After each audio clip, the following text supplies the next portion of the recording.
مسکرانے سے زیادہ وقت مسکرانے میں گزاریں اور تنقید کرنے سے زیادہ وقت تعریف کرنے میں۔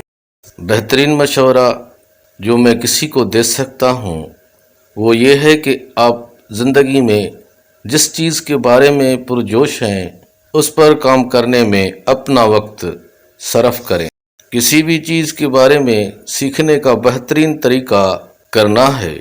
اگر آپ ہجوم سے الگ ہونا چاہتے ہیں تو لوگوں کو ایک وجہ بتائیں کہ وہ آپ کو نہ بھولیں۔ ہر خطرہ اس وقت تک لینے کے قابل ہے جب تک کہ یہ ایک اچھے مقصد کے لیے ہے اور اچھی زندگی میں حصہ ڈالتا ہے۔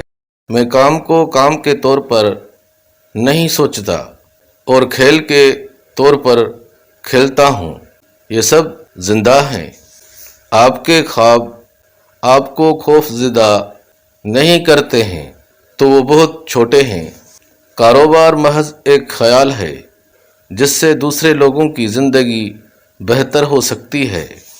اگر آپ اپنی زندگی میں جھنجھلاہٹ کا عمل چاہتے ہیں تو ایک کاروباری بنیں اور اسے آگے بڑھائیں۔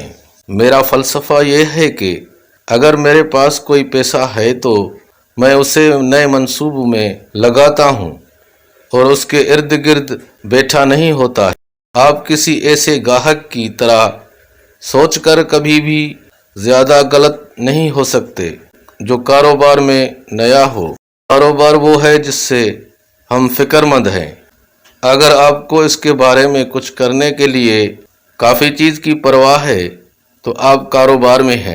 آپ جس مسئلے کو حل کرتے ہیں اسے بیچیں، پروڈکٹ کو نہیں۔ آپ صارفین سے صرف یہ نہیں پوچھ سکتے کہ وہ کیا چاہتے ہیں اور پھر انہیں دینے کی کوشش کریں۔ جب تک آپ تعمیر کریں گے وہ کچھ نیا چاہیں گے۔ بہترین اشتہار مطمئن صارفین کے ذریعے کیا جاتا ہے۔ اشتہارات کے بغیر کاروبار کرنا اندھیرے میں کسی لڑکی کو آنکھ مارنے کے مترادف ہے۔ Thanks for watching. اللہ حافظ۔